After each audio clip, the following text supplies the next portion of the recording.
Ladies and gentlemen, coming to the stage is MIKEKINGBIZ, the voice of RVA business media. At MIKEKINGBIZ, we celebrate the idea that business makes society better. On behalf of the whole MIKEKINGBIZ ecosystem, we say a big thank you. I think if you don't understand financial literacy early on, you're starting in a hole. We're trying to set the mission that we are growing our credit union through the youth. We want to provide education, the products, the services, and all the resources they need to make financially healthy decisions.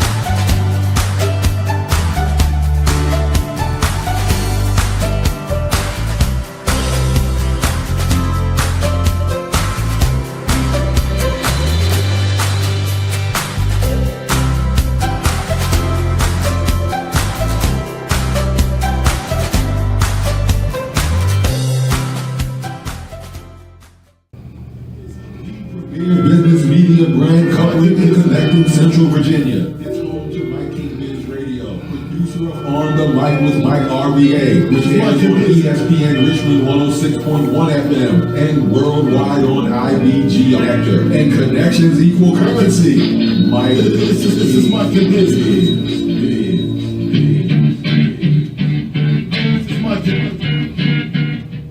Ladies and gentlemen, welcome back to On the Mic. Mike King here, coming to you from high above Henrico. What we do is we talk to the best and the brightest. The program is called On the Mic with Mike RVA. You can follow me on social platforms. You also can reach us and follow us and view us every day, Monday to Friday, 10 a.m. to 12 p.m., LinkedIn, Facebook, Instagram, as well as Saturdays 6 a.m. Eastern on ESPN Richmond. We are the premier digital business program. Alrighty, so shout out to my man Dale Fickett, putting on Techstars. Go there.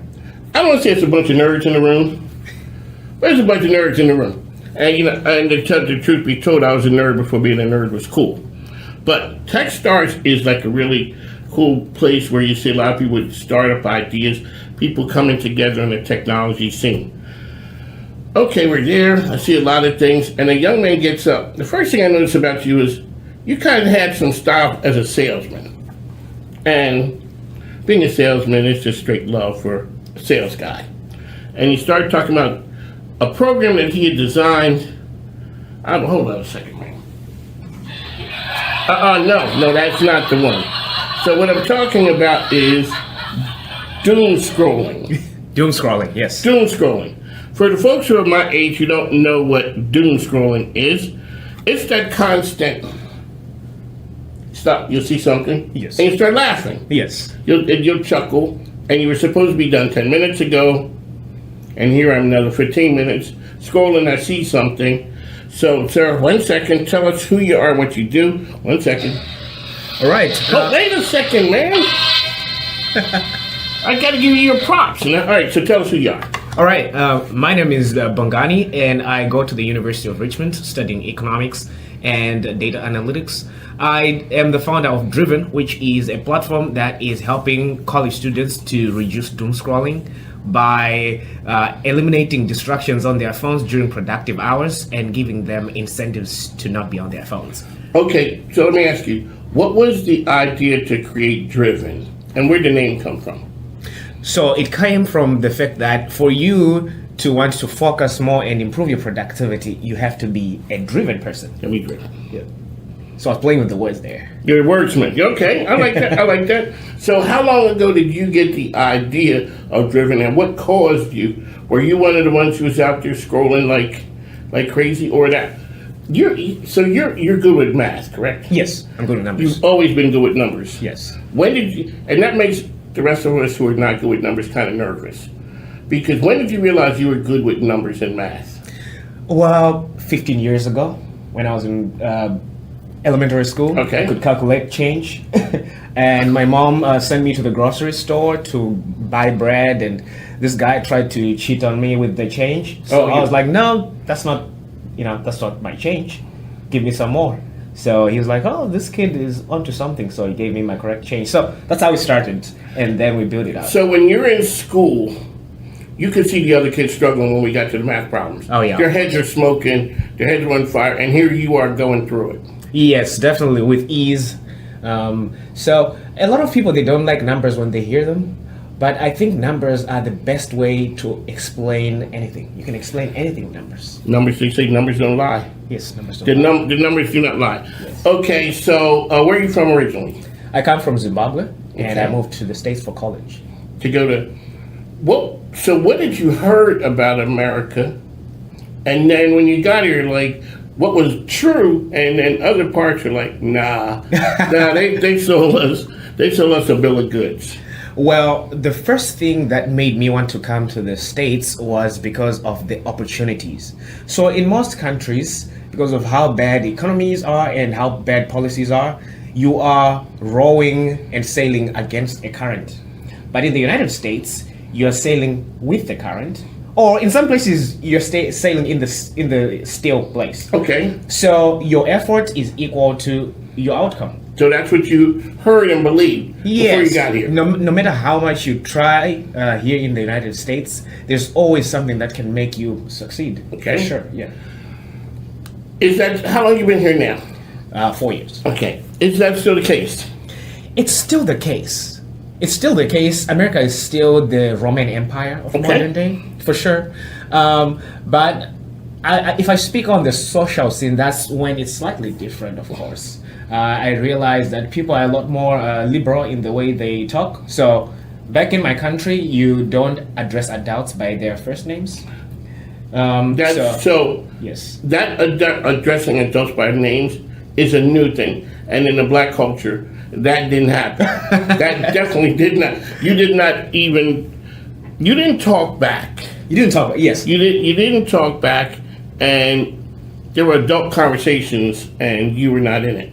Yes. So that part of it is always the truth. When you come from Africa and then Zimbabwe, and you come to University of Richmond, and people are like, "Oh wow, but smart kids go there. It's an expensive place." What was the first idea when you got there that you knew, I can do this? Mm-hmm. This isn't something. You're coming to another country.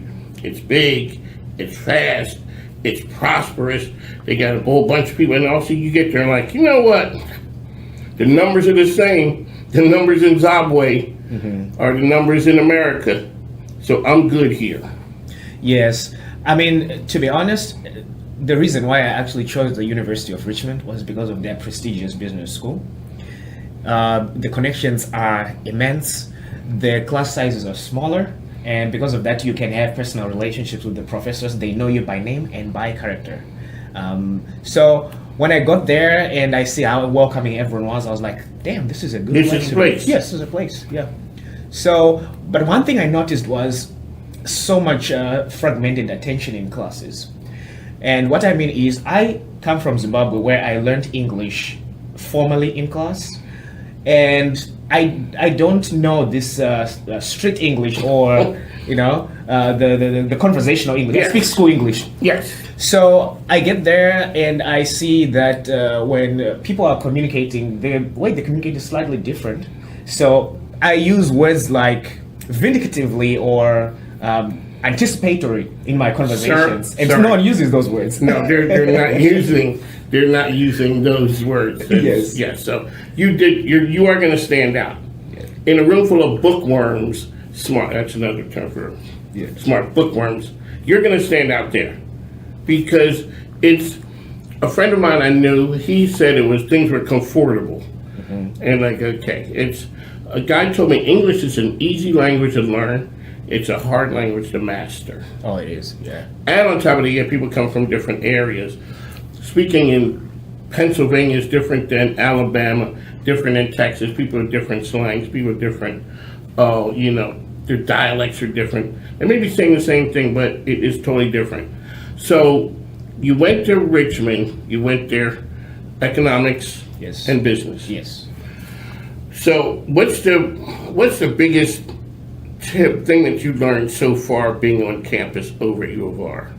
The biggest thing that I learned on campus is likability is the most important thing in the modern age. If people like you, Yes. If people like you, you're making money. You're making connections. They want to hire you. I see this boom in internet celebrities and streaming. I see people like Aisha Speed, Kaisha, Clavicular. No matter what they're doing, whether you think, oh yeah, what they're doing is fun or not, you know that there is a segment of people that like them. And that likability is boosting them by far. And it's applicable everywhere. it does make it easy if people like you. Yes. It does. So I saw that Kai had that Streamers University. Yes. That it looked like a madhouse, but there's a woman here who owns a sneaker shop. She got time with them. Well, when you see her social media platform, her social media game is really strong. Yeah. And so, you know, that says something to you, that it opens doors up, it offers you opportunities. So let me ask you, so let's get into Driven. When did you launch Driven? I launched Driven as the actual app 3 weeks ago, but I launched the concept 6 months ago. Okay, so when I saw you, were you nervous at Techstars? No. You were not. I know you weren't. So you were born for the stage, the platform. Yes, and I'll say it's genetic because Okay. So your parents, some of your family can work a room. yes, almost everyone in my family is a lawyer. My dad has been a lawyer for 35 years, and he is a damn good speaker. So he can work a room. He can work a room. Okay, so it's easy for you. That is a power that everybody doesn't have. Like, that's not my thing. I get up and do it because I have to for the business side. But me working, I have to be strategic in it. But so when I'm seeing you that day, it's not like a 23-year-old young guy up there, kind of, no. You're telling your story, we give you a time. So what was the big takeaway from Techstars? We got to give a shout out to all. So Dean Mickey over at the School of Business, as well as my man Dale Fickett, bringing Techstars to town. Again, it was amazing being there. So you launched the concept. What was the takeaway from Techstars? Well, my biggest takeaway from Techstars was the fact that you have to keep going regardless. So you have to stay in it, but you also have to know when to abandon ship.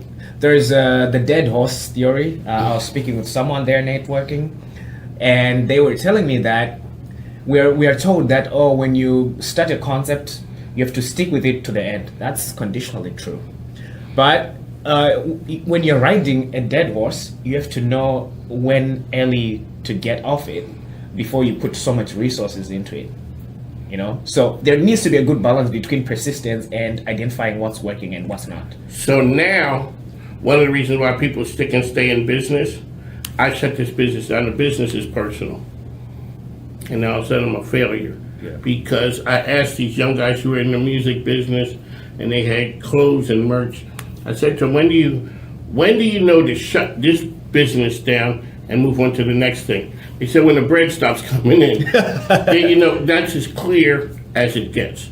When the money stops, it turns into, okay, but it's personal. Now all of a sudden people are like, yo, yeah, he used to do that, but the numbers, you see it coming long before you say, I gotta pull the trigger. Yes. Talk about a business knowing their numbers. So you don't have to be in business, you're a numbers guy. Everybody is not a numbers person, but everybody needs to know their numbers. Talk about the importance of that. The importance of numbers. We talked about how numbers don't lie. But also numbers allow us to identify something before it happens by looking at the history and the trend of it. My father uses a phrase, terra incognito, which means that which you cannot see. And that's what makes a lot of people successful. You identify where the wind is going, and then you use the numbers to see what's going on. I'll give you an example with Driven. Okay, I did a simple search. I went online and I looked for what's the biggest barrier to top academic performance. And one of the things I saw was doom scrolling. I went to Twitter, I went to TikTok, I said hashtag doom scrolling to see how many hashtags there were. Close to 20 million. So it means 20 million people. Had a question. Yes, we're talking about doom scrolling. Okay. Actually. And I said, oh, these numbers are true, but let me test them locally. So I sent Google Forms. I talked to hundreds of students at the University of Richmond, and guess what? 3 in 5 identified as chronic doom scrollers. By chronic, I mean having a screen time of at least 6 hours a day on average. Someone at 13 hours a day, and you wonder how that happens. No, they wouldn't get nothing else done. No. And we're talking about doom scroll. We're not talking about productive things. No. We're talking about killing time. Talking about killing time, passing time, making everything just automated in a sense that you cannot sustain a 5-minute long YouTube video. If it's more than 30 seconds, you want to scroll to the next one, you know? Yes, I think I make my post too long. I do. All right, so wait, so we got to go back to your father's thing. Hit that one with me again. Like, what does he say? He says you have to use terra incognito. Terra incognito. Yes. And that means what? That which you cannot see. And here people say the third eye. So a lot of people don't see, visionary people see that. Yes. And that makes them successful. Other people, they see it after it's happened. So you're looking at this and saying, 20 million people were talking about doom scrolling. Yes. If you're not an entrepreneur type, you just look at that and say, well, what if you're not an entrepreneur type? You might not be searching for that unless it's for school or something like that. Yes. You looked at that and had an idea of turning that into a business. Yes. Let's go through those steps. Okay, so the first thing I did, I identified that this was a real problem, and I tested it with real people. 3 in 5 identified as chronic doom scrollers. I said, oh, okay, but why don't you just delete your Instagram or your TikTok? And then they said, no, A, we use these platforms to communicate with our friends. Okay. B, we use it to run some businesses. Some of them have online businesses. C, we're living in an information age. We use this for news. So, okay. Yes, when I want to know what's going on in the Middle East, I look at Instagram to check. It's the fastest way, most convenient way. It's the simplest way to disseminate information. So they don't want to stay off it, but they want to be productive with it. And so I was trying to balance them using their social media, but also being productive during the times when they need to be productive. Okay, so so they're like, we know it's not good for us, but I gotta stay on it. Uh-huh. I always wonder with people who have that, which is people believe what they see. Like, come on, man. You know, that's their highlight reel. That's their Super Bowl World Cup that they're putting up there. It's not a regular day. They're not, for the most part, they're not putting everything that is polished. It's fabricated. It is put together. It's not just random idea, put it up there. I posted something on LinkedIn a couple of months ago. Can you be an influencer with 10 likes, 1 follow, and 2 comments? No. But you can. I'm not trying to reach everybody. Okay. I'm trying to reach that person who can say yes to what I need. I want people to know who I am.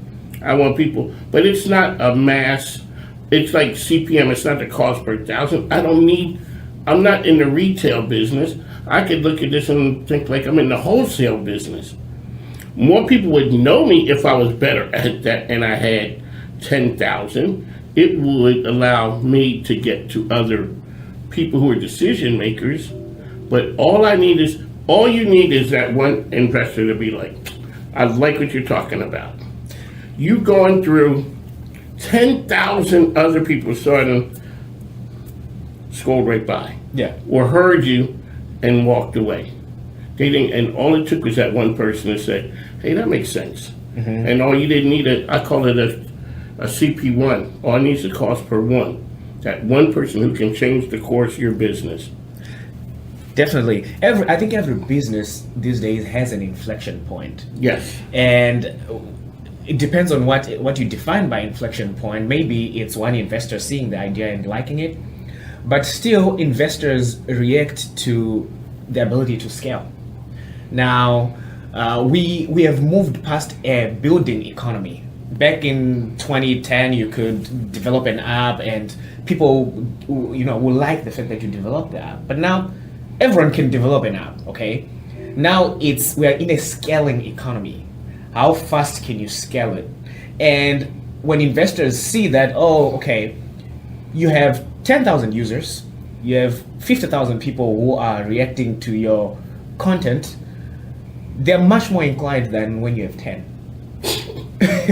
But maybe among the 10, you have a life-changing audience. So it still goes back to who the audience but is. we're getting back to the number, and the numbers say I'd be better off with 10,000. Yes, definitely. We're living in a scaling economy. So can you have a good idea and it's not scalable? Yes, you could have a good idea and it's not scalable. And Can it be a good business? it can be a good business, yes. But I don't think that when you can scale an idea, you will fail. But also, if you can't scale an idea, it will still remain a good idea. I mean, a lot of people have big inventions living there. One of my uncles is a mechanical engineer, and he developed some shoes that can harness kinetic energy when you're moving. And because of that, you can use those shoes to charge your phone. So you can plug a USB there and charge your phone. But he tried pitching this idea in many places and it couldn't work. Now, it's a brilliant idea for sure. It's a good idea. But someone says, oh, no one wants to plug their USB on their shoes. We have power sockets to do that. You can charge your phone in your car. There's no real traction or scale. So that affects the ability of the business to grow, and people don't want to invest in it. So your father's a lawyer. Yes. Are you an entrepreneur? So you want to go to the University of Richmond and take an entrepreneurial studies. You're doing some things like that. Yes. Are you a serial entrepreneur, or dream school, driven is going to be the thing? Are you working on multiple things, or do you ride driven until you realize that horse either somebody took it over, or either this didn't get to where I wanted to be, and all of a sudden, but I had 18 other ideas that I've been working on. I'm just waiting for the time to pull them out of the garage. I'd say driven is my first big idea that I'm working on. I've worked on good ideas before. Back when I was still in Zimbabwe, I developed a platform to help disseminate COVID information to people because there was so much COVID disinformation. I'll tell you some of the interesting ones. So a particular minister in government said that COVID-19 was a disease sent by God to destroy the West for putting sanctions on Zimbabwe or something like that. So because COVID affected the Western countries first before it moved to Africa. So most people became reckless, and when COVID came, it hit people like crazy. So I said, oh, this is a real problem. Some people were told that they should drink cow urine and smear cow dung on their faces. It possessed COVID repellent attributes. So I was like, this is wrong. So I developed a platform to disseminate reliable COVID information data. At some point, I had like 20,000 users, and when COVID, ended, so I just stopped the program. So this is my second big thing that I'm working on for sure. When you did that project, when did you know?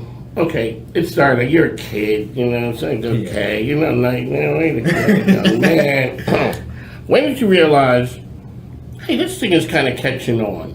And what did other people say when they realized what you had?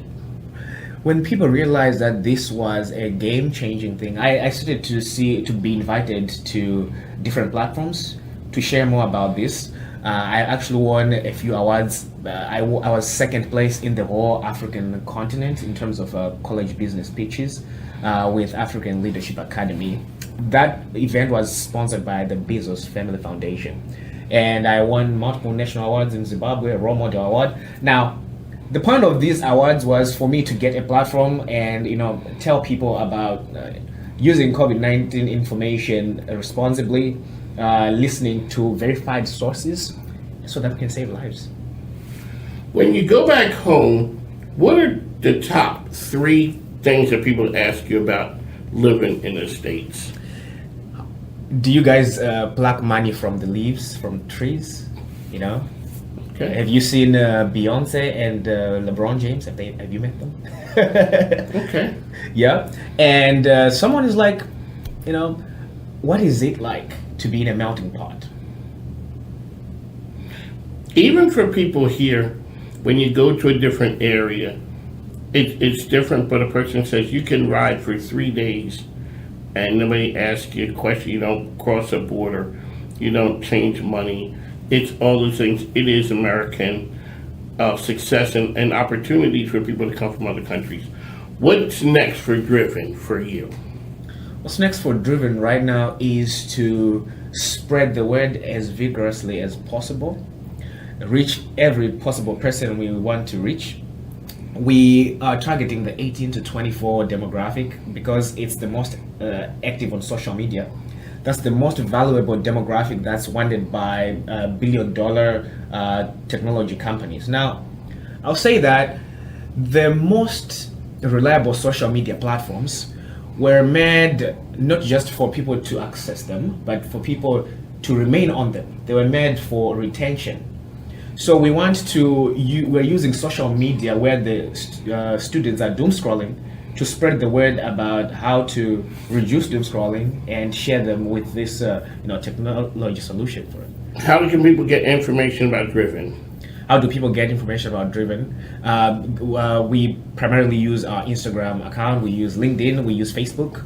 We also use word of mouth. So we are doing a program where we go onto campuses and we talk to students, get them signed up, and direct them to these two. I actually did a very interesting experiment at the University of Richmond. And yeah, you're going to like this. So I stood in one of the busiest places on campus, and I had a big placard. It was written, leave your phone with us for an hour in our lock box. If you do this, we'll pay you. Now, the idea was to investigate if students even want to let go of their phones at some point to focus on work. Okay. And to see if they respond to an incentive system. So I used $5 because I got a lot of money from my friends to just do this experiment. Now the idea was to find, no matter how small the money is, does money work as a good incentive to say, if I'm going to pay you to not be on your phone, would you do it? Because now people are being told to not be on their phones just for the sake of it, but they're not being told what to replace not being on their phones with.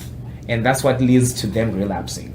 Yes. So within 30 minutes, I had like 60 people leaving their phone with me for an hour, and my lockbox became too small and I ran out of money. So I had to shut down that whole experiment. Now, after an hour, when these people came back, I was asking them, so how did the hour feel?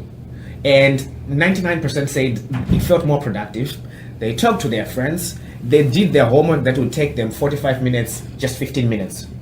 And they said they would do it even for free to just, leave their phones with me. They just wanted an active enforcement mechanism. And 25% said they wanted to leave their phone with me for the whole day. So that's when it clicked to me that the fact that I incentivized people to not be on their phones, it attracted them. But once the personal gain or the intrinsic value of doing work and talking to their friends kicked in, it became more and more sustained. So that's the concept behind Driven, which is an app that blocks distractions during productive hours. And in addition to that, people can do what's called gamification of focus. That also triggers the same dopamine. What happens is you can invite your friend to log in a homework session, and it blocks apps on your phone and on your friend's phone. If your friend is trying to cheat and unblock their phone, you can see it, and you can say, hey, you see? So it generates a leaderboard, It generates positions and ranks. And when you see your friend is locking in more than you, you're incentivized to, to do more and lock in. So we are bringing social accountability to productivity to reduce doom scrolling. Because when you look at a person, you leave home without your phone. Mm-hmm. How far and how long will a person go before they go back home? Because there's so much. I met a person, he said, on the African continent, that the cell phone is a game changer. Game changer. Because it's not just a phone, it is your gateway to the world. Now, there used to be a time when we answered phones and didn't know who was on there. Then caller ID happened, and then it was like, whoa. And then beepers, pagers, cell phones came about. We stopped knowing people's phone numbers. Yeah. So everything in our world, the schedule, the kids' school, every number is in the phone, and we don't have to remember. I can't ask you, how do I go to your house? Google it. Google it. Google it. So when you give up your phone, you kind of it took a lot for them, and it was something that they believed in you. It's not like you take your phone and run off. Yes, of course. Because every part of their world, they may not know their home phone number. It's in there as mom, dad, Yeah. or home. So it said something that they gave to you, and then they come back and say, we do need something, it works. I just need something to do during the time that I would be scrolling when I could be doing work. The work took me 45 minutes because I'm doing 30 minutes of scrolling, as opposed to 15 minutes working, and then having an accountability partner. That's a cool one too. Yeah. So when you're just kind of wavering, like nobody's looking, your partner knows. Your partner knows. Is that the one that gets people right there? That one, it's kind of like the other one, yeah, okay, I'm doing this thing. I'm doing it by myself. Yeah. I could be cheating. I'm trying not to. I should be drinking water. I should be doing those things. Well, nobody's here, but all of a sudden, I get a message. My man's like, yo, Mike, what you over there doing? Oh, hold on a second, let me get back to work. Yeah, exactly. I think that would be the one that would be interesting for people.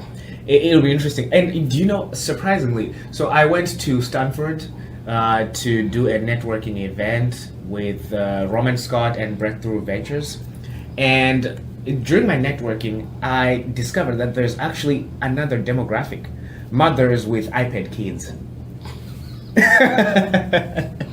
Yes, so because I was talking to this woman, and she said, oh, my kid is not in the 18 to 24 demographic, but he cannot let go of his iPad. I need a way to do that parental control and block, YouTube during specific hours when he has to sleep. I think that could be for me as well. And I think, oh, that's interesting. Because there's a commercial that's on, dad calls everybody, time to eat, time to do something, nobody responds. Non-response. He cuts off the access and everybody comes running. Yeah. But that is a good idea, because kids are born now, babies are born knowing that if I do this, something happens. So it's hard. And when we were up at Penn State, it said one of the reasons that parents, that young people load their phone is, that's really the first thing that was theirs. No matter if your parents paid or whatever, that was your phone. That was your gateway to the world. Yeah. So it's hard, but that's a good one right there. Mom says, so you're saying 18 to 24-year-olds, this is where the money is, everybody wants to reach that demo. Mom's saying, I gotta pry it out of my kid's hand. Yeah. And we can't go anywhere. The second my granddaughter gets in the car, could you turn on the internet? Yeah. That's where we live in. Yeah. All right, man, how can people get information about Driven? So you just go on our website. It's driven.info. You can also download the app on App Store. It's called Driven app. So you just say DRVYN app, and then you find it, and then you download it. Terra Incognito. Terra Incognito. What's your father's name? His name is Douglas Mwonzora. He's actually the leader of the main opposition party in Zimbabwe. Counselor, Terra Incognito. That is something that I will remember. So congratulations on the opposition as well. I come from the political world for radio, and anybody who's challenging the system when it's not doing the right thing, congratulations to you. Thank you so Congratulations, much. my man. So you got a home.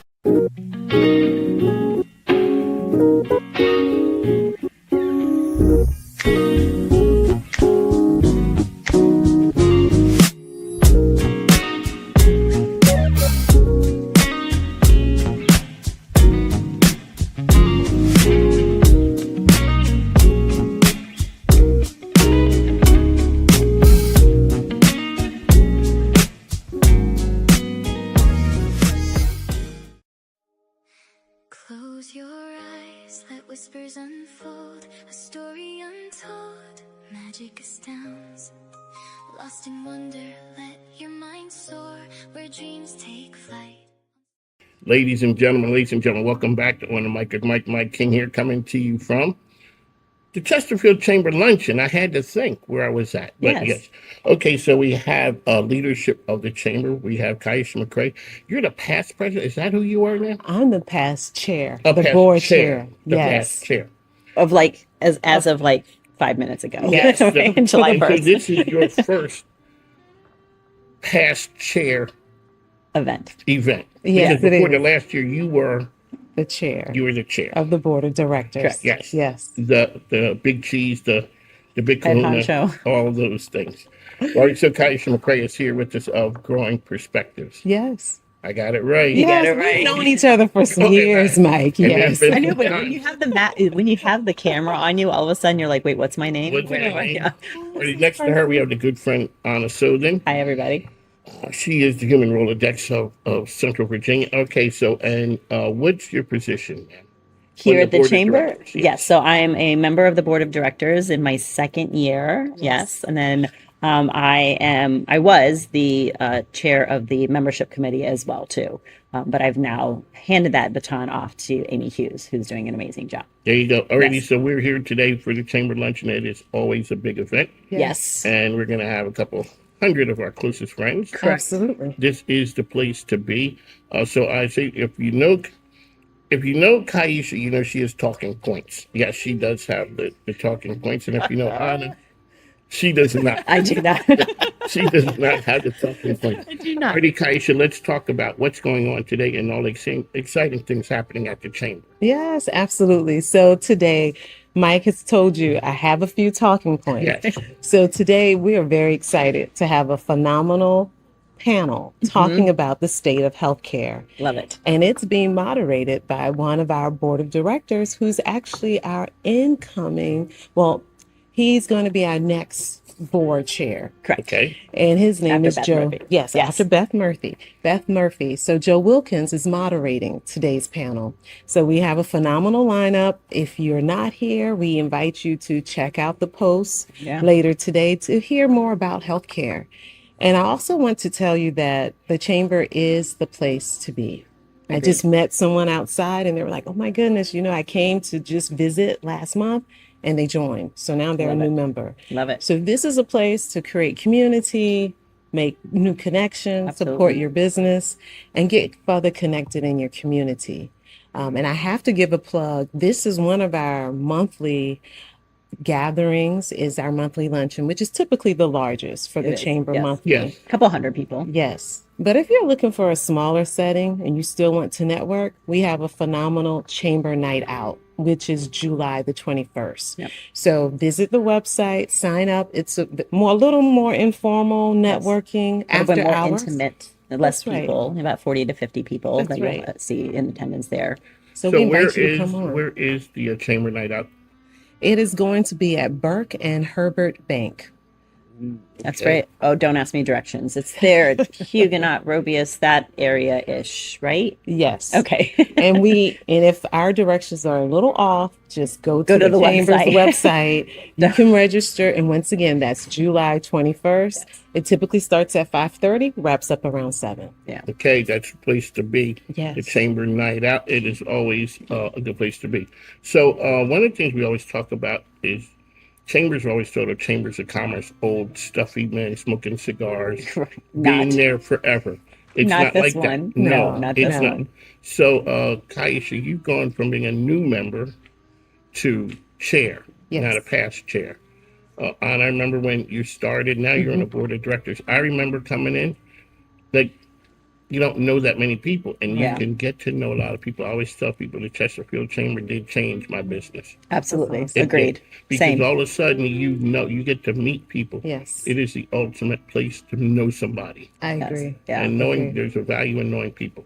So, Anna, let's talk about your time at the chamber, the best part about it, and what can we expect today for a person who's never been to the chamber luncheon? Okay. So my experience, so I joined when I first started my business because nobody knew who I was. I joined the chamber, a couple other networking, and I dove right in. I don't necessarily recommend doing what I did, because Kaisha talks about our events, like the chamber night out. I went to that, every ribbon cutting. I'm at the ribbon cuttings. I'm at the luncheon.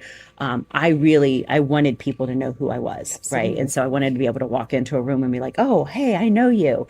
And so the chamber has allowed me that, right? And so with that, then I also wanted to get extremely involved in, because it's like, I give the analogy of like, you can have a gym membership, but if you don't actually go to the gym, it's not going to benefit I you, agree. right? So I you agree. can be a member of the chamber, but if you don't get involved, you're not going to get the benefits of being Absolutely. a member. And so I dove right in. I also became a member of our membership committee, which is amazing. So we get to meet all of the new members and welcome them. And I think that's a huge thing that we do is the guiding of, because it can be overwhelming to join a chamber and there's so many things that are happening and what do I do and where do I plug in and where do I fit? And so you have that ambassador that can, guide you along that, and tell you to go to next steps and, the orientation type thing.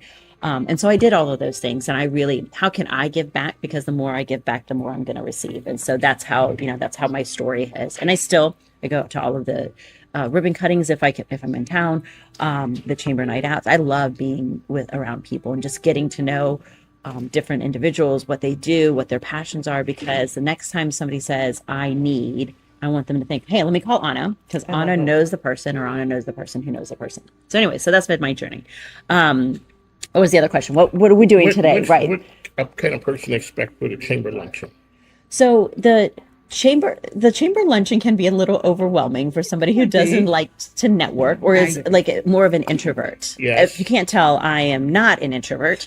I will Shocking. make friends with the chair next to me if I need to. But it is a really great place to meet different people. And this is where I think your ambassador really comes in and is a huge proponent as well, too, because they're your partner. And so you can go up to myself, Amy, Lynn, Kevin, all of these different people and say, hey, I'm looking to meet so-and-so. Right. And so then they can connect you to those one or two people so that you don't feel so alone. I agree. And then from there, your network will expand. But the luncheon can be a little bit overwhelming for people. Like we're going to have, 150 people, 175 Easily. people today. Again, as Kaisha shared, the chamber night out, it's a little bit more intimate. So it can be a little bit less daunting for people. That's a good way to dip your toe in, or even the ribbon cuttings, which again are like, you just go to our website, all of that information is there. And you can join that. And we are such a welcoming bunch. I Yes. agree. I agree. I mean, we come here for business and you will leave my friend. Okay. So we're going to be friends.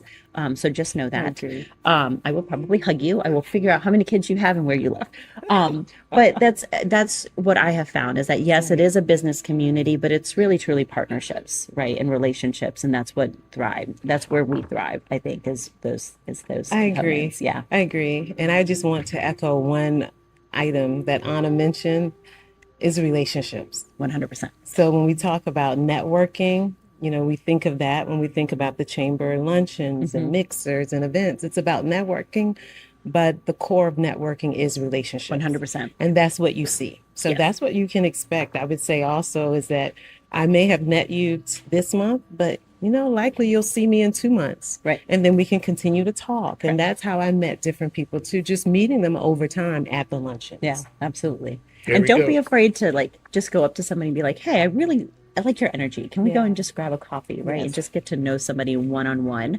I think that's a really great way to grow your network. It is the power of the chamber. So people think of chambers, they think of big businesses. Big businesses are here in the chamber, you know, all those things, but they're also one-person shops, and that business can be lonely. Yes. And you don't know sometimes what you don't know. The chamber is the place to have a built-in infrastructure. Talk about that for a moment. Like, we'll see the Legos and all those big companies, but there are tons and tons of smaller shops that are making an impact, and the chamber is a place where they do it, and also a place where they find community. Absolutely. Absolutely. And I would just start with saying, I mean, you may have heard on the news how important small businesses are to the country. Backbone of America. Exactly. Right? I was going to say that. I was going to say that. America. And that's true. So we see that in our membership here. So we have over 500 members as a part of the Chesterfield Chamber, and a large percentage are smaller businesses. Yeah. So, you know, if you are a small business owner, this is the place for you. 100%. If you are a larger business, this is the place for you. And it's This a is the place, place for you. This is a place for you. and it's a place to collaborate with each other. Absolutely. For all the reasons that you just said. Yeah. For the small business that might feel a little isolated, Yeah. growing, trying to make those connections, this is a place you can meet some of the larger businesses. And this is a place that the smaller businesses can combine and collaborate and become a bigger effort together. There you go. Alrighty, let's talk about membership, because we always talk about the membership committee. That is important for us. So talk about where people can find information about joining the chamber. On our website. Yes. Our website has all the information. There's different tiers, right? So depending on how, I wouldn't say how invested you are, but what's comfortable for you, right? You unlock certain benefits at certain tiers. And so I would definitely take a look at that. Reach out to myself, Kaisha, any one of the other. If you just go onto the chamber website, you'll see all of the people listed. Jonathan Greenhill is what is his official title? He's the membership chair of guru. membership. Yeah, he's head of membership. I give him a lot of He's the titles. guy. He's the king of membership. I mean, whatever. But basically, he's the individual that you can have that one-on-one conversation, and then he can help you find the best fit for you and your business. But what I would recommend, if at a minimum, you want to make sure that the level that you join at is the one that includes the luncheon. Because you want to be here every single month, because you are going to meet so many different people. Yes, there's a core group of us, right? The OGs, who will be here every single month. But then you have so many new people that are coming through here. And you don't want to miss out on an opportunity to meet somebody who could move your business forward, whether it be personally or professionally. And if you're not there, again, the gym membership. If you're not there, you can't build those muscles. I absolutely agree. And we have fun. We do. So I just want to say that, you know, business can be and is fun. It is. And it's about relationships. Absolutely. It's growing, learning. So when you come to the chamber, expect to continue to grow as a person individually, and your business to grow and thrive. And at the bottom, you know, at the end of the day, our entire community. That's what it's all about. Yeah, Okay, absolutely. so if you do business, live, work in Chesterfield, or whatever you do, and you want to know what's happening and be a part of the community, the Chesterfield Chamber. I'd like to thank you for coming. You know, it's coming to a close. The festivities are getting ready to start. Yes. I got to put my tuxedo on. It's the baby blue one. Oh, okay. Yeah, from 1978. I gotta go. The year before I was born, by the way. That's Wanted to put that out there. Just in case you didn't know. Did I not say we have fun here? That way. Yes. It's community. It's community. I went to the prom the year before that. Oh, no.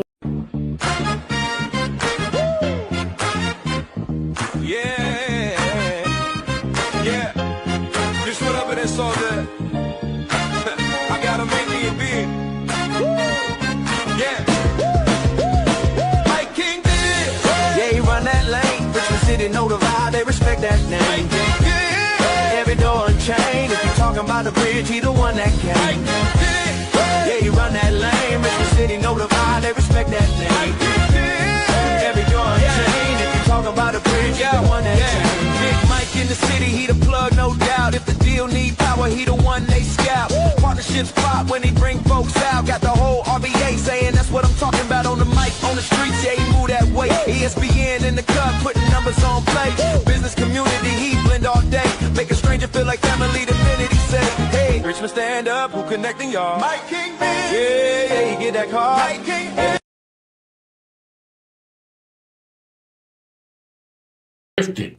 Ladies and gentlemen, welcome back to On the Mic with Mike. Mike King coming to you from the MIKEKINGBIZ Call Federal Credit Union Icon Commercial Realty studio high above Henrico. You can follow me on our social platforms, On the Mic with Mike RVA, as well as MIKEKINGBIZ, LinkedIn, Instagram, Facebook, as well as YouTube, Monday to Friday, 10 a.m. to 12 p.m., Saturday, 6 a.m. Right next to me, we got the friend of the family, the Google gal, the expert in all things Google, Lizzie Morrow is here. Welcome, ma'am. Thank you. So you are the Google gal. You come from a tribe of people who are exclusive. You guys are the best of the best. Well, thank you. I appreciate Well, that. that's who you are.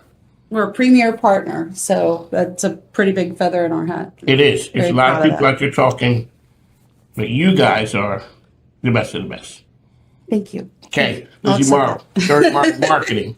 How are you, ma'am? I'm doing fine today. How are you? Pretty good. So here, Norm, we are here talking about, you told me you did something for me, and I was thoroughly thanking you.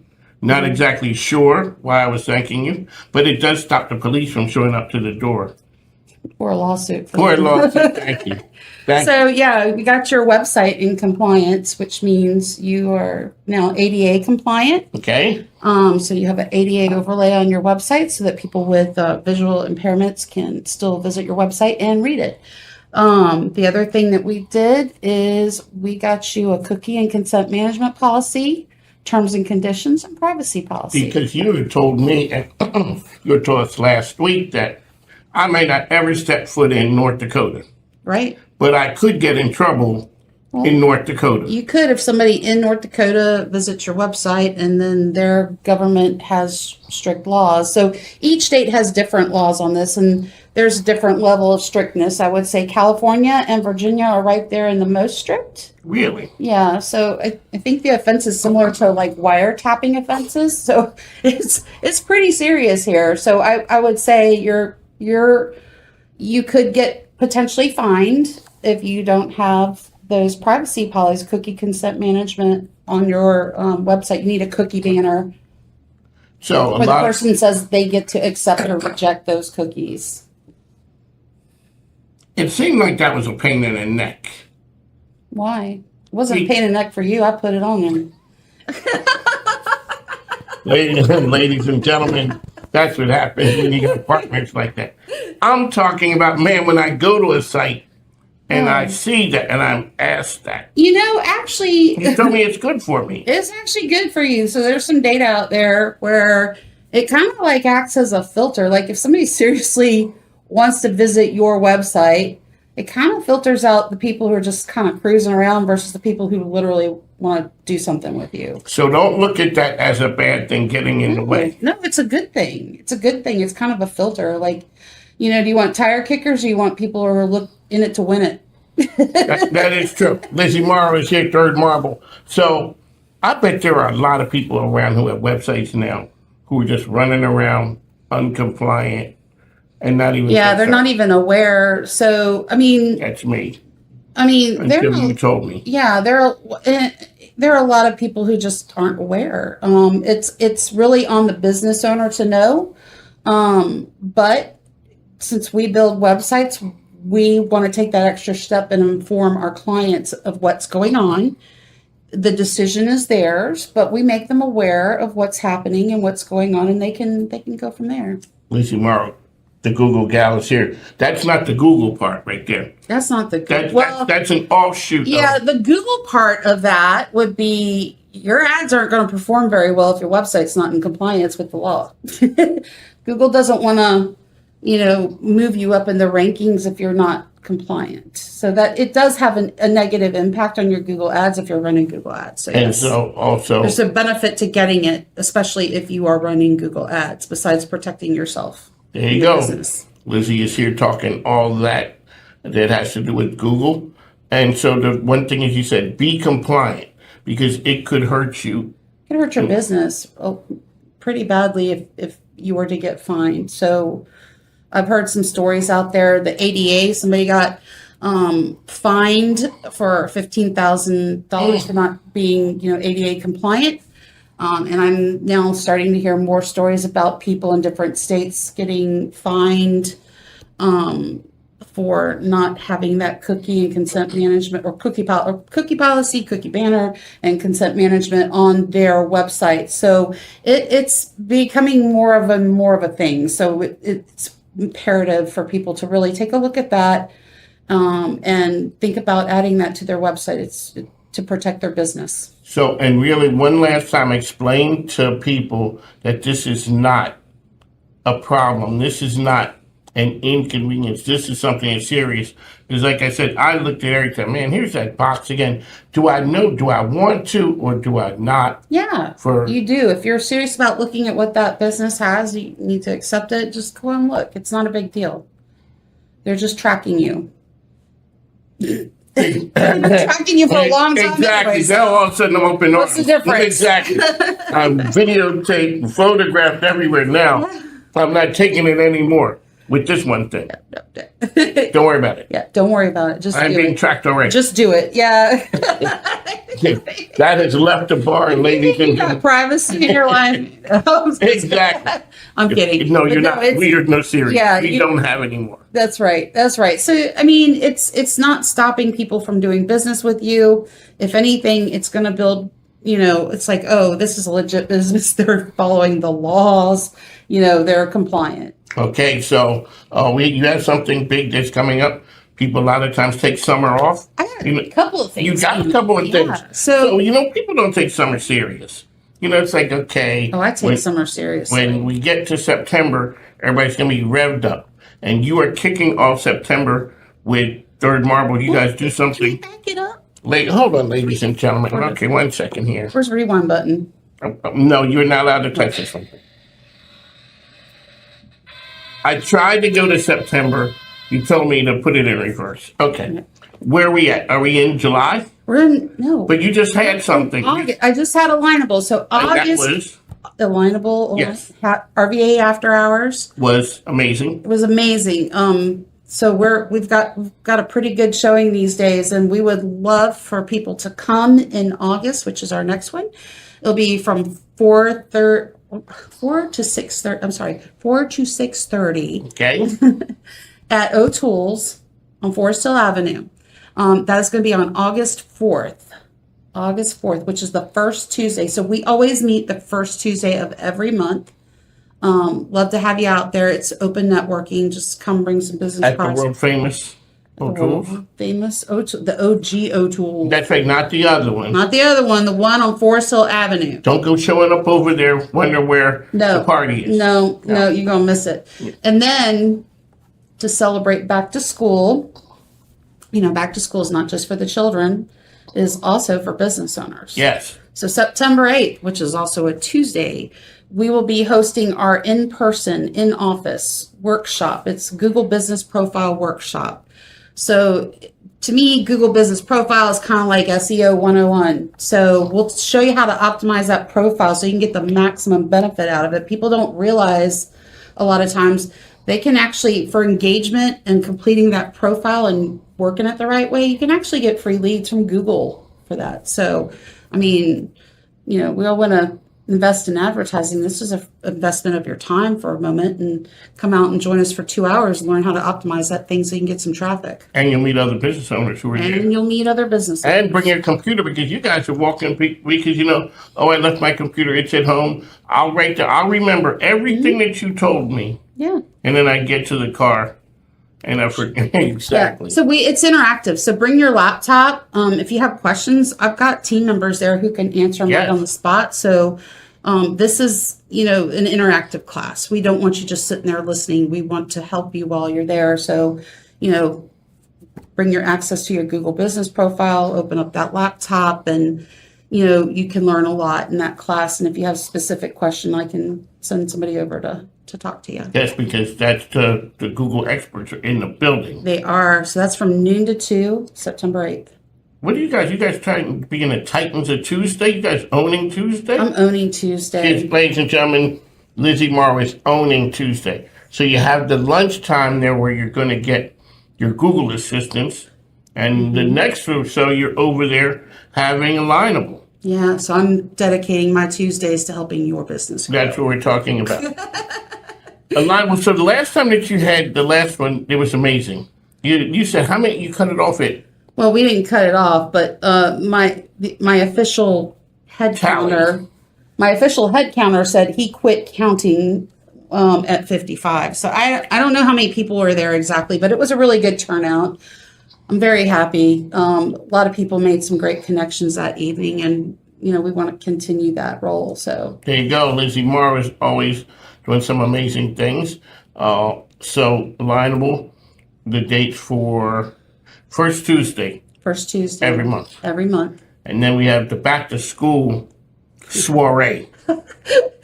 Back to school, our Google Business Profile Workshop, that's September 8th. So August 4th and September 8th are the 2 dates to remember. August 4th is Alignable, RVA After Hours, 4 to 6:30. September 8th is our Google Business in-person workshop at our office over in the Boulders, and that is from noon until 2. And that's good because a lot of times people have questions. They aren't exactly sure. They don't know who to go to. And here it's interactive. I've been there. I've seen people are like, can you? Yes. Yeah. And one of your team comes over and helps them get to where they're trying to be. It's totally different than a webinar trying to do it or a friend told you or you're sending it off to someone. You understand how to work with your page and your profile. Yeah. Now that way you don't have to outsource everything and you understand why, like my apprehension with the banner. Like I was kind of, really? Why are they bothering me? Oh, you gotta change the way you're looking at it. Get rid of the stinking thinking. I didn't want to be the grumpy old man. Well, you were B. I am that man. Now you understand it. And now I'm like happy. Yay, here we go. I am happy. Yes, because I understand. It does make sense if you're out there just looking at cars you have no interest in buying. Like, why are you even here bothering me? You're saying this is helpful. Yeah. No, absolutely. It was protecting your business for one thing, but it acts like a filter. So how bad is that, That's why I rock with her, ladies and gentlemen. That is the Google gal, Lizzie Morrow out there. We got to get you a cape, like a cape. I'm going to do the... like Wonder Woman.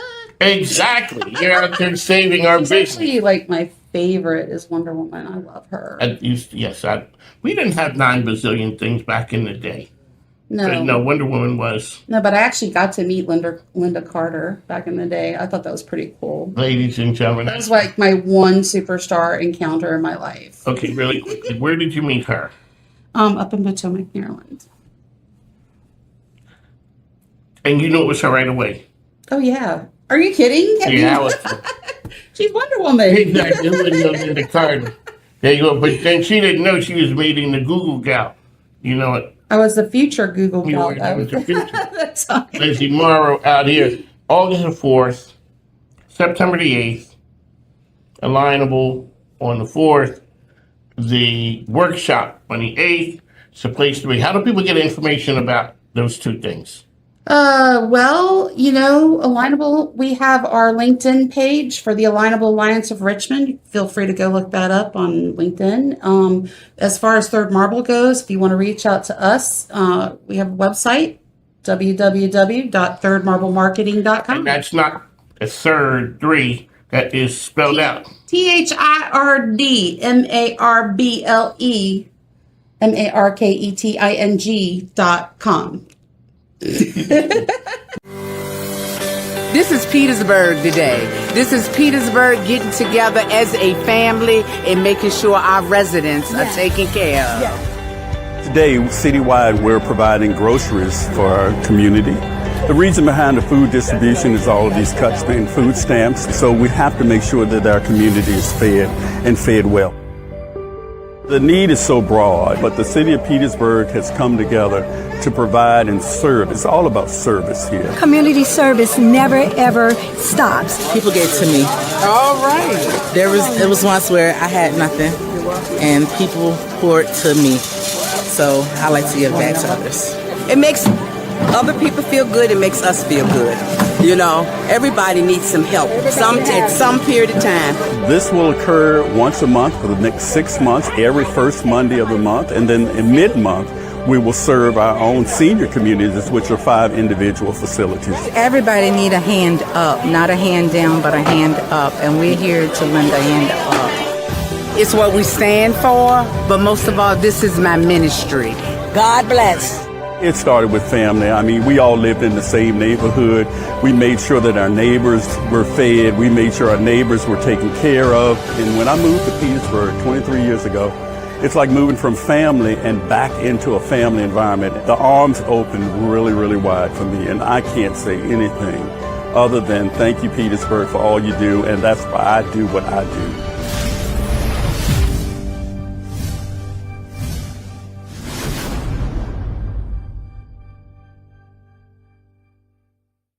Ladies and gentlemen, coming to the stage is MIKEKINGBIZ, the voice of RVA business media.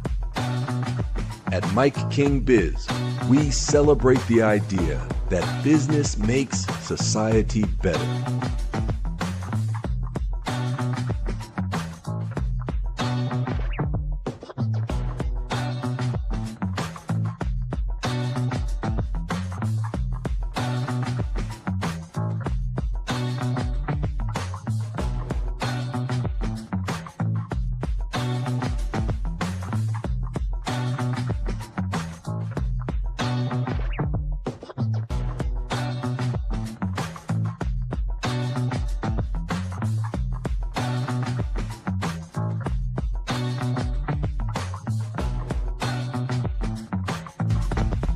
On behalf of the whole MIKEKINGBIZ ecosystem, we say a big thank you.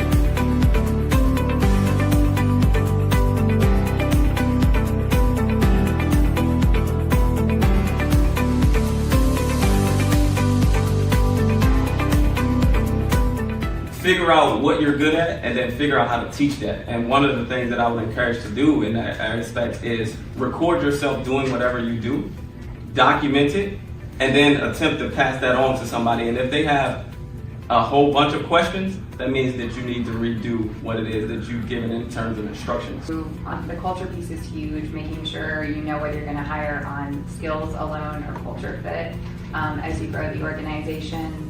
And then figuring out what kind of leader you're going to be. So are you going to lead by example? Are you going to lead by, writing everything down? Are you going to lead by training? Like really figure out what your leadership style is, and then you got to figure out how to translate that. So I think you already touched on it a lot, but really understanding like who you are, how you lead, slow down, figure that out, and then figure out how to put that into a different format so that different minds can understand it.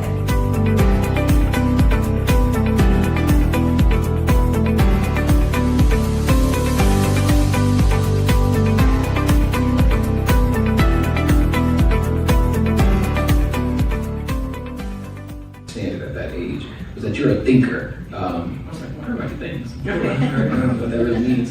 But the older that I got and the more I got, especially once I started a business and got more into my profession, started to realize that, that is actually my strength, is my ability to look at what are very heavy challenges, ones that not only need a level of problem solving, but solutions that will possibly be impactful for years to come. It's different when you can make maybe a decision that might just have an impact for a week or two, but a client into the decisions that we're making really impacts their legacy.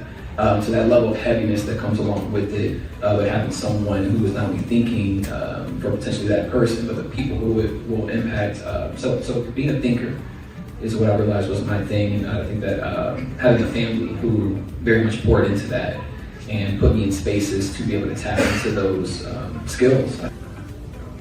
I think a great partnership with somebody that believes in what I believe in, has the same values, the same morals, the same everything, because whoever you partner with is an extension of you, right?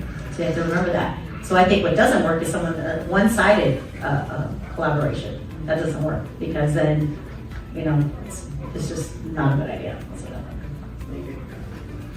Again, it goes back to consistency, and we've been using that word a lot. Authenticity, and also trust. And yes, Kenya Ray writes down everything she's done, Philip, and she has that information from you. And I'm trying to answer the questions because I'm not only visible on social media, but I work for a publicly traded radio station, and I have to be on radio, so we have close to 75,000 people listening at one time, and then you streaming over 1 million people, if you will. So I'm trying to put that in the box, and I'm streaming not only locally, but globally. And then understanding to be on social media as well, to make sure that when my listeners or viewers or followers are asking questions about certain things, I have to make sure that I have the answers, and then I'm online to give them the answers.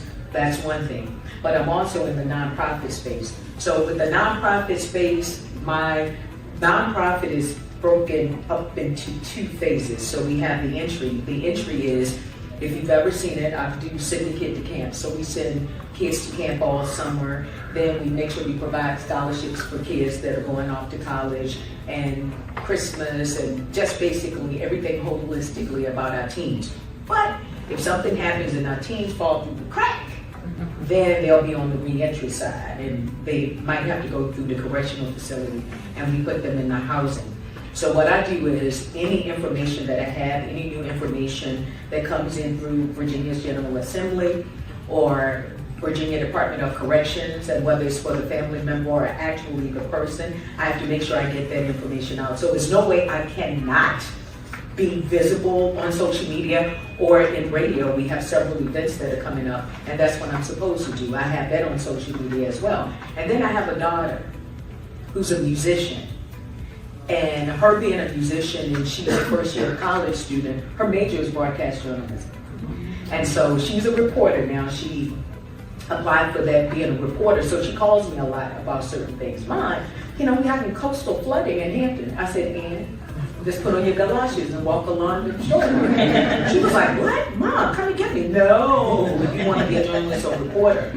So all of that information, I have to tie that in. And then once we have those specific conversations, I bring those to social media as well. But mostly for me, when it comes to social media, it's something that I want to assist with. And so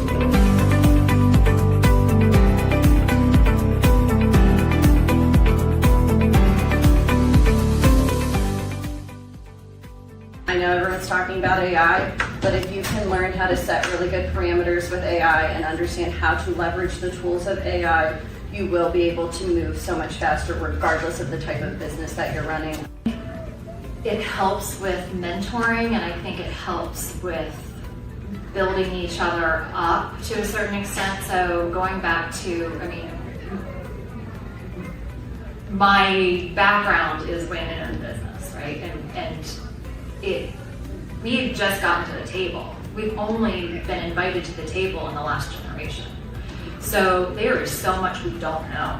There is so much historical information and knowledge that we have just never been privy to. We were never able to be in the room, let alone at the table. So it is through our network, it is through the connections that we make that we build each other up, and that we support each other and we mentor each other, because nobody else is going to do it for us.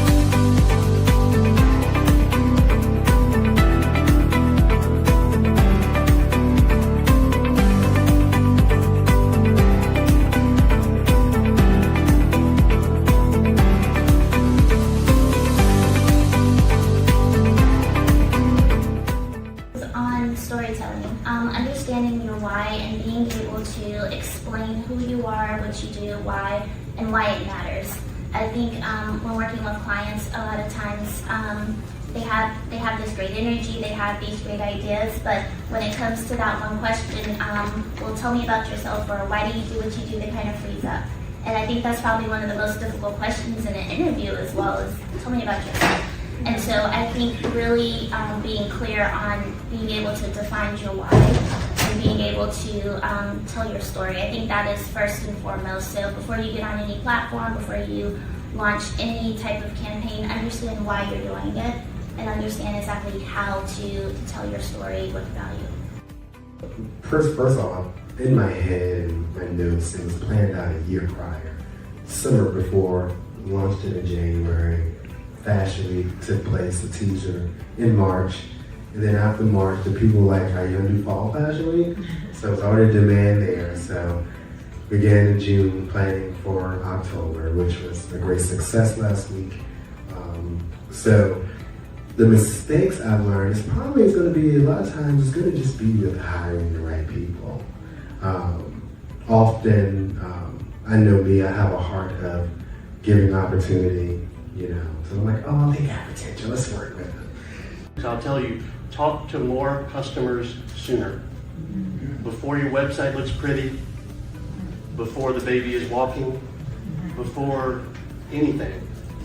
Make sure you're solving a problem that somebody will pay you for, and they'll pay you something that makes it worth your while.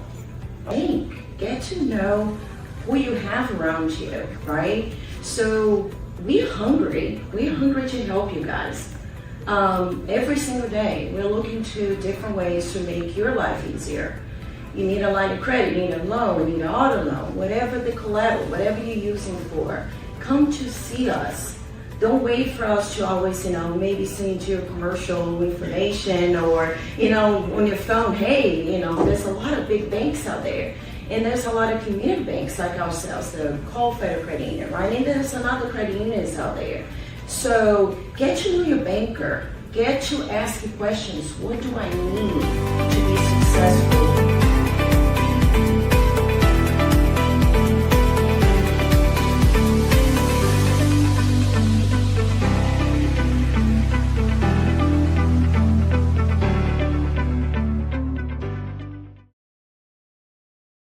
I just got back from the Price of Success as a Woman CEO and how wonderful MIKEKINGBIZ put a great program together. It had 2-minute presentations from women CEOs, and then had a great panel of 4 sassy women CEOs, and then another group of women CEOs with 2-minute presentations.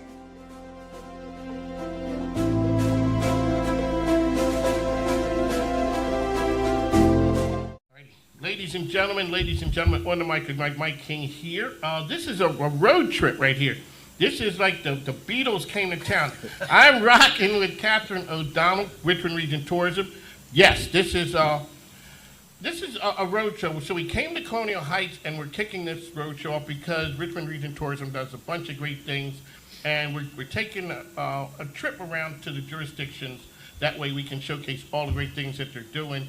But we're kicking it off here. We got an esteemed panel here with us. Catherine, welcome. Thanks, Mike. Glad to be here. All right, now, it's been forever since I've seen you. No, that was last yesterday. night. Yeah, we were at the hotel in Weston. They had the grand opening. Richmond Region Tourism is everywhere. We try to be. That's everywhere. Okay, tell folks a little bit about Richmond Tourism, and then we're going to have the folks go down the list on the panel and people can tell who they are, what they do. Well, to start off, the tourism in the Richmond region is on fire. We have a great community of 7 localities that we promote to visitors and meeting planners and sports tournament organizers and motor coach tours. And if CNN knows anything, it has named us as the #1 town to visit in America in 2024.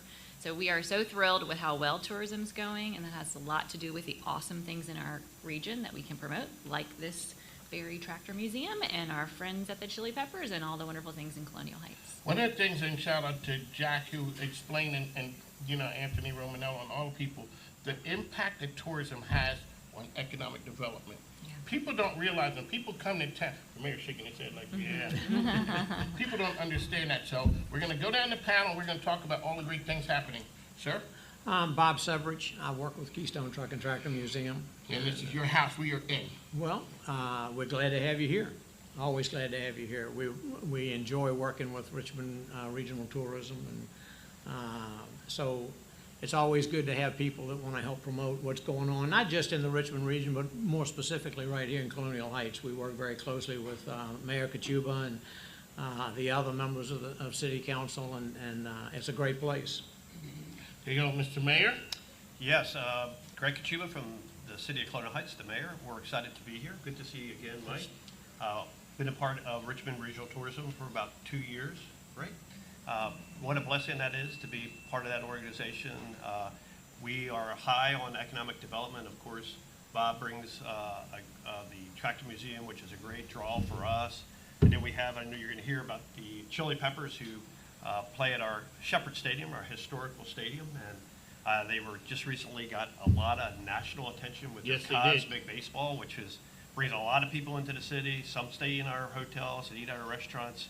So we're excited to have that. And I would be remiss to say, too, that we have Fort Greg Adams right in our backyard. And we try to support the men and women who put on that uniform and provide a quality of life here in the city. That's right. A lot of great things happening here in Colonial Heights. Yes, sir. You guys did create a firestorm of buzz with the Cosmic Baseball. Absolutely. So tell folks who you are and what you do. So I'm Rob Perez, General Manager of the Tri-City Chili Peppers. In simple terms, the Tri-City Chili Peppers are a summer college baseball team. We're a part of the Coastal Plain League, which has teams in Virginia, North Carolina, South Carolina, and Georgia. But we're also so much more than that. We are, as I like to think of it, as the premier sports entertainment option in the state of Virginia. We provide so much fun and entertainment for the families, the fans that come out to see us. And Cosmic Baseball did launch the Chili Peppers, not only on a national scale, but internationally as well. So we've had people calling in, ordering merchandise from other countries, and really want to be a part of the Chili Peppers experience. And we are poised to make an announcement very soon about how we're going to take the Chili Peppers and Cosmic Baseball to the next level. You sure you don't want to do it? I got a bank of microphones. Sure you don't want to do it now? Pay attention to our social media. It's coming. Okay, so next time I see it, I'm going to be standing looking like, that's what he was here to tell us about. Yes. Well, they got so much attention, the governor came down to throw out the first pitch, about 3 or 4 weeks ago. Yep. It was great. A lot of great things happening down there. Chili Peppers always supporting the community. I love baseball. That's my favorite sport. But one thing is, you guys make it affordable. It is a family type of thing. All right, Ms. Jackson, Columbia Gas of Virginia does a ton of things. People know them as the gas provider. But she's here really to talk about the community engagement that they do in this community. That's correct. So, yes, my name is Nicole Jackson. I'm the Senior Public Affairs Specialist for Columbia Gas Virginia. And just a little bit about Columbia Gas Virginia. We do serve approximately 290,000 residential, business, and industrial customers across the state. So that's about a little bit over 5,500 miles of pipe. So it's about 65% of the state that we actually service. And like you said, along with us servicing this great, reliable, natural gas resource to the customers, we're also very proud of our role that we play in helping to build up the strong communities that we service. We're working on several different things. We also give out charitable contributions annually, so that's something that I am responsible for, and it's about $400,000 that we give out to the state every year. So I'm looking forward to this conversation. Here you go. We'd like to thank everyone for coming. But so, Mr. Mayor, you said 2 years you've been part of Richmond Regional Tourism. What was the drive to do that?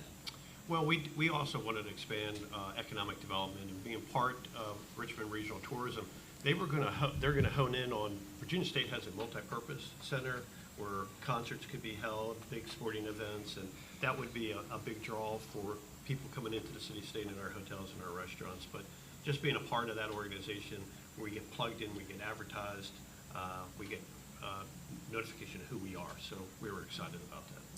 So, madam, this is your show. So talk about what it means to be all those things to all those people. There's a lot of moving parts. You guys, people are out on the road every day. Every time I look up, you guys are somewhere else. And then we see all the wins that, the Richmond region has. Because, as you guys say, a person comes to one area. They came to Colonial Heights. They went here. They went there. When they went back home, where'd you go? You went to Richmond. You're right. Visitors don't know where geographic boundaries are, or city limits, town limits, county limits. And so our region has a 40-year history of being collaborative for tourism, and we've had newer jurisdictions join us, but we know it works because when we go together to promote our region, we have so many more assets for our visitors. So we can combine the airport in Henrico, the fields in Chesterfield, downtown, Colonial Heights. You put it all together, and it's a great package, and it keeps visitors coming back again and again. We do really well with repeat visitation because we have so much to offer and we deliver such great experiences. So the more communities that we have working together, the better we are. And we're setting records in visitor spending. We're well past where we were before COVID. And our team works every day to help bring the Richmond region up in people's awareness, to help us be a destination of choice. So they're out marketing, they do advertising, social media, all the channels, all the things to keep Richmond and the Richmond region on the radar. We also have a team that travels, as you mentioned. They're trying to book meetings, conventions, and tournaments. So they're meeting with event organizers, recruiting them, encouraging them to choose the Richmond region for their event. And then we have our team that's here today at the museum, that's our community relations team that really engages our citizens. And we're having this afternoon our I Am Tourism workshop here in the museum. It's a free class that we offer our citizens to engage and understand tourism, and when they graduate through the class, they get a pass to get admission into a lot of attractions for free. So I should have worn my pen. You should have worn your pen. I didn't know why I didn't. Okay, because that is something, because people live in an area and you don't know all the things that it has to offer. All right, Bob, so you guys are a nonprofit. We are. But you support other organizations. Talk about your commitment to the community, what you guys do as far as what happens here in Colonial Heights and the surrounding area. Well, we do a lot of things with Colonial Heights, but we also do a lot of things. The mayor mentioned that there's a lot of military presence in this area. One of the things that the president of the museum, Keith Jones, likes doing is to participate with inviting in from McGuire Hospital some of the wounded veterans that don't have as much of an opportunity maybe to get out and around and see things like the museum. We'll bring them down here. We have people that take them around. They bring 2 or 3 bus loads. We provide lunch for them. And we enjoy having an opportunity to participate by providing that service to these people that may not have an opportunity to go out and see things like that as often as some of the rest of us can. We also do things we have had here for the town of Colonial Heights. We had a Colonial Heights Day at the museum a year or so ago, and we plan on doing it again.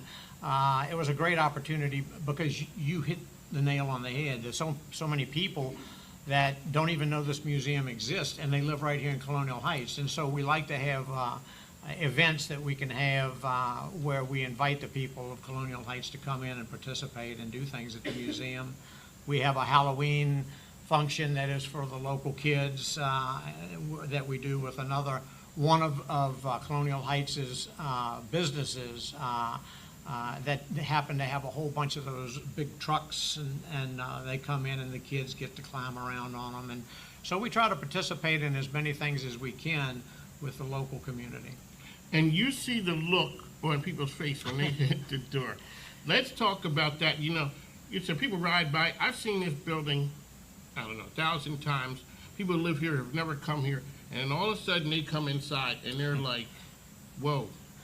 Exactly. I tell my boss all the time I like to have a knuckle for everybody that says I can't believe what you've got inside. I said, because then I'd be calling you from somewhere really tropical, telling you how nice the weather is. It is amazing. We have over 125,000 square feet of exhibit space here in the museum. We have an 8,500 square foot banquet room that'll be used by Richmond Regional Tourism today for their classes. And we have so much more than just trucks and tractors. We have cars, we have antique cars, we have antique fire engines, we have road tractors, field tractors, we have exhibits of old tobacco products, bottles, toys. It's amazing the amount of things that we have in this museum. There you go. All right, so you guys set the world on fire with the Cosmic Game. Talk about, what was the idea behind that? Like, okay, talk about how you guys came up with that. Well, last season, during their 2023 season, our owner, Chris Martin, was watching folks play with glow-in-the-dark necklaces, wristbands, during our neon night. And he thought, wouldn't it be cool if we could turn the lights off and make this so much more than what it was? And so he presented the idea to a few different businesses in the area, JW Electric being one of them, Federated Lighting of Virginia, and Sonore. And they went into research and development mode and actually created the first stadium-grade UV blacklight for us. And so once we actually got that blacklight, one, we were blown away that they actually created it and came through with it. Chris has started talking with some of our other vendors and partners and sponsors to figure out, okay, how do we make the players' jerseys be UV reactive? How do we make their hats? How do we make fan merchandise? How do we make the bat itself and even the baseball all be UV reactive? And you know what? In a way, that was sort of the easy part. One of the challenges was, how do you make Shepherd Stadium UV reactive? How do you take concrete, wood, steel, and make that illuminate under blacklight? And so that was part of our planning process to figure out how do we actually bring a stadium to life. Thankfully, there is UV reactive neon tape out there because that helped immensely with bringing Shepherd Stadium to life. And the very first night after we got done preparing everything and we made that switch from regular lights to black lights, it was an incredible experience and reaction from the fans.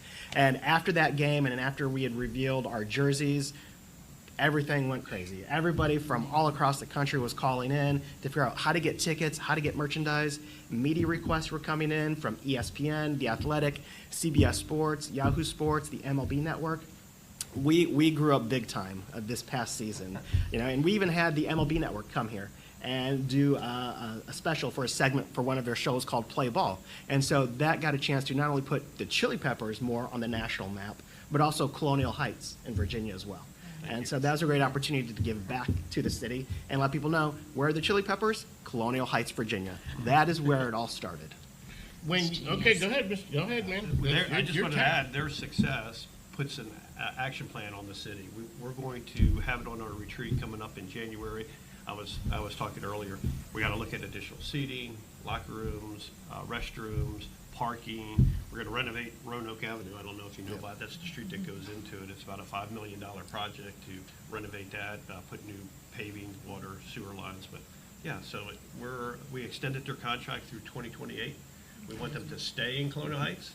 I know there's some other localities that would love to have them that are bringing in sports tourism. So we're going to work really hard to keep them here. There you go. All righty. Can I just add, yes. I think that's first of all, genius. And it goes to show you how one idea can be a game changer, literally, but also the impact. So it's improving quality of life for the residents. You're improving the stadium. It's literally changing Colonial Heights for the better. So congratulations. You could not put a price on the amount of coverage that you got for the region. It was great because really we had well people done. coming in from many other states, the farthest being Hawaii, came here to see Cosmic Baseball, and of course, they're going to stay in the area, so they have to spend their dollars within Colonial Heights. So that was great for the city. Yes.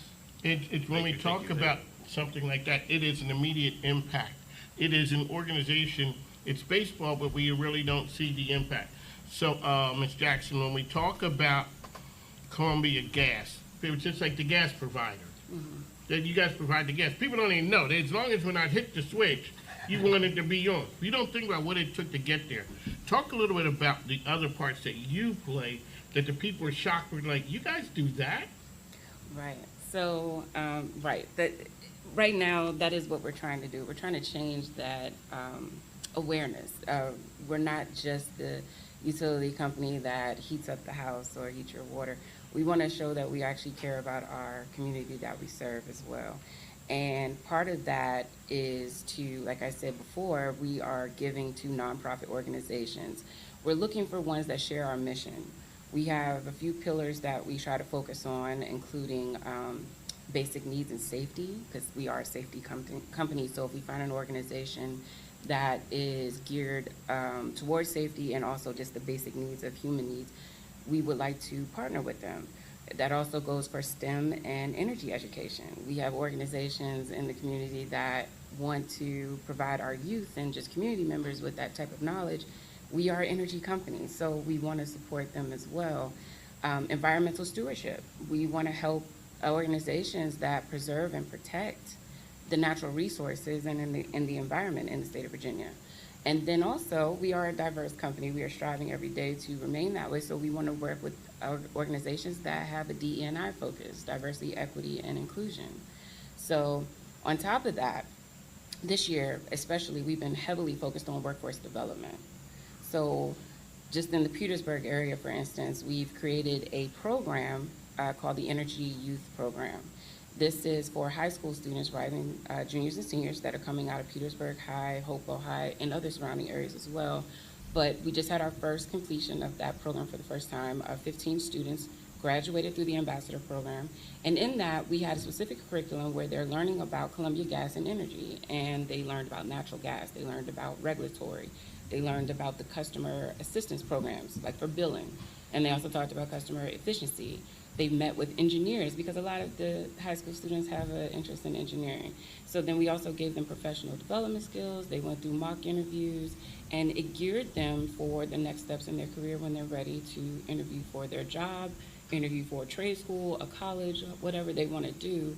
They now have the tool set to be able to do that. And it was a paid program for over 2 months.